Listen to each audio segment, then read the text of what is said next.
goal this morning is to get this 1938 Harley-Davidson WLD 45 cubic inch flathead started.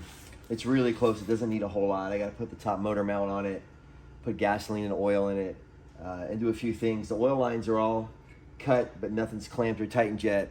The main reason for that is this is your return oil line. It returns oil from the engine back to the oil tank. This is the oil tank on a Harley-Davidson 45. The right tank is oil, the left tank is fuel.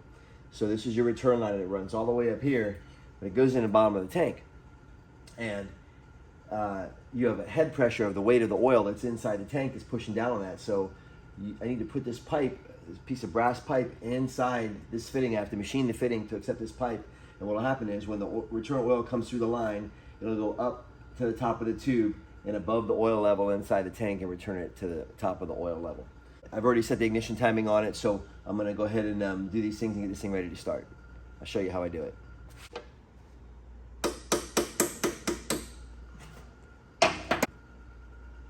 So here's what I'm talking about.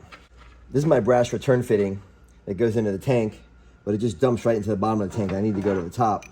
So I'm gonna drill and machine it and put this piece of brass pipe in, so when it goes in the tank, it goes up high. So I drilled down into the 3/8 pipe fitting that goes in the bottom of the tank, and now I'm tapping it 1/4 inch national pipe thread, which is what my brass tube is. So I blow out my tap section with air just to get any pieces of brass out of there. And I wrap the threads on the tube with Teflon tape just so no oil can bleed down past my tube and get back down into the bottom end. And also, it helps lubricate the threads going in.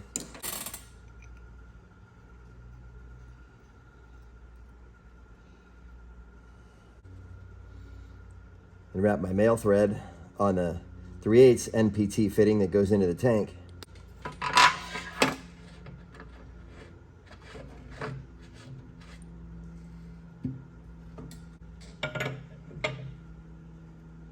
You can see there's my brass tube coming up through the bottom of the oil tank to deliver my return oil to the oil supply. Same thing on the other side. This is just a plug for the fuel tank, and I just Teflon tape it and put it back in. I'll do the same thing for the fuel valve.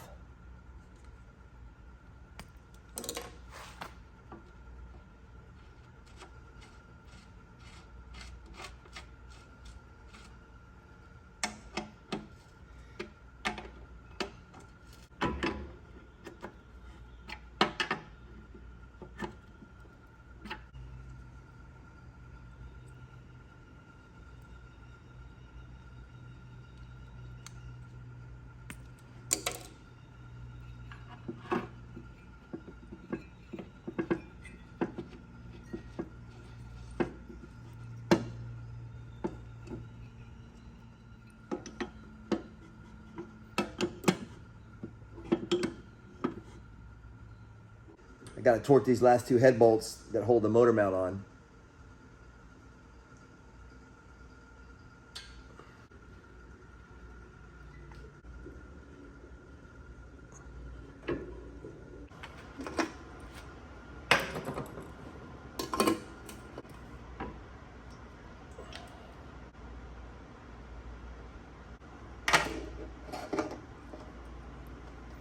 I'm going to show you how to set up your Linkert Model M carburetor on any motorcycle, whether it's a knucklehead, panhead, flathead, shovelhead, whatever you have a Linkert on. It's all the same setup. I'm going to show you how I set this up. The first thing I do is do my float setup. And you can see the float is kind of broken in this one. So I'm going to go ahead and change the float out real quick. I just pulled the float out of my carburetor and see how it's all busted out. Somebody ever torqued this little screw that holds it in, or it's just cracked from fuel and age and heat. But either way, you don't want this new carburetor. You might be able to get it to run good when you start, but you get a few miles down the road, mega problems. So this one's going in the garbage. I've got a good rubber ducky replacement float for a Linkert. These things are just the best. You know, you can't hurt them. You know, I use them all the time. It's definitely what you want to use. When you're installing the new float, you can see it can float, it can move around, and it can hang up on the side of the float bowl. It needs to be able to move freely in the carburetor. And there's a little trick to it. You want to run the float not in the center of the bowl, but off about a 1/16 of an inch in alignment from where the float mechanism is. So I don't usually measure it. I eyeball it and I put it in and make sure it works right. You got to set your float level. So when your float is shutting off, it should be about a 1/4 inch space above the top of the float and the top of the float bowl gasket surface here. This one seems a little high. I'm going to show you how I test these. I go ahead and always shove my finger up in there. If you got cuts on your finger, this is going to hurt. Use another finger. But I shove my finger in there and then turn the fuel on and watch the float operate. It's going to come up, and once it reaches a certain level, it's going to shut the fuel flow off. You know, there'll be a little vibration in your engine when it's running like that, so you'll get a little more fuel. But you can see my fuel's shut off. This thing is about a 1/4 of an inch. This is a good fuel level for your Linkert float bowl. So I always check it, and you know, if you push the float down, boom, there comes more fuel. You can see it feeding in, and that's way too high. That's going to give you a real rich condition. If your fuel level is too low, it's going to give you a lean condition.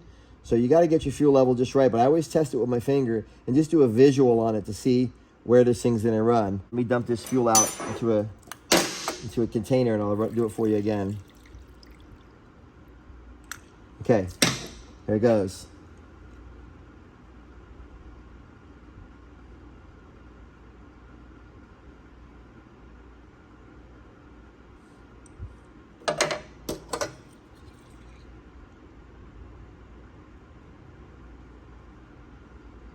Real good fuel level right there. So I know this thing's operating properly. Now that I've checked my float level, I'm going to go ahead and install the float on the carburetor. It kind of takes 3 hands to do it, but you need your gasket. And the float bowl goes like this. This is the overhead valve carburetor. Side valve carburetor would have a cap on here, and the float mechanism would be off to the side. But when you have a overhead valve carburetor, which I have on this, because even though it's a side valve, I have an overhead valve carburetor because it's got a big intake manifold, big valves and everything. The float goes on this way, so you got to put the gasket on, and then I already have my fuel nozzle is up in the fuel nozzle boss in the carburetor, and this spring has to go up in there. I install the spring afterwards, so I go ahead and get the float bowl up there and get my gasket lined up right. Okay, my spring has to go up in the bottom there to keep that nozzle raised. And then my seal has to go on the nozzle boss, and then finally the nut goes on. And to get that started, and I always come back and recheck my float bowl gasket alignment to make sure I'm going to have a good seal. And that's that. Tighten it down with a 1-inch wrench. Don't go crazy. I've got a couple broken Linkerts in the shop where people got over enthusiastic with this because they don't want fuel leaking.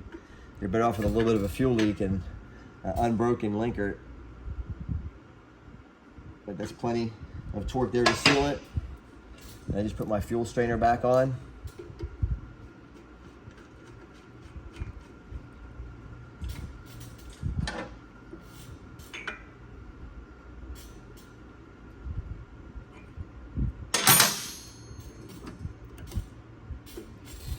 To set the needles on a Linkert, you want to turn the choke off, because when you have the choke on, the low-speed needle is unseated.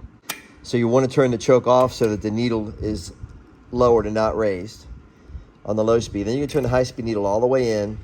Be gentle here so you don't deform the carburetor body when you turn it in. But there I have it turned in, and you want to come out 2 full turns. So there's 1,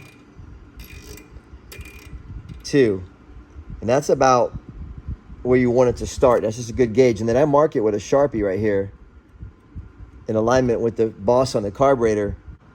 There's my mark. You can see it lines up with that boss. And then the same thing with the low speed needle. You want to turn it so it goes all the way in and stops. And then you want to come out 3 full turns. Now I'm going to mark this right here with a Sharpie just so I have a visual reference. I'm going to come out 3 full turns. There's 1, 2, 3, and I want to come out 3.5 full turns on this. 3.5 full turns out on the low speed needle, 2 full turns out on the high speed needle. I got my Linkert set where I think it should be. I've already set the timing. I showed you how to do that. If you don't remember that, go ahead and look back. There's a link below where I set the timing on my Harley Davidson WR 45 Racer. It's the same whether you're doing a Harley WR or WLD. If you have a Wyco magneto or a Fairbanks Morse magneto or a Morris magneto, it doesn't really matter. It's all the same thing. So I'm gonna go ahead and choke it real quick. Give it a choke kick with the gas open. It wants to fire. So now I'm gonna shut the choke off. And keep in mind, this is a big carburetor, a smaller engine. This carburetor is for a much bigger engine. So generally speaking, when I started, depending on how it's running, I'm probably gonna have to lean it out versus enriching it, because I have the carburetor set where it should only be set for a bigger engine. So you'd expect that to be a little bit rich for a smaller engine. So let me give it a kick and see what happens.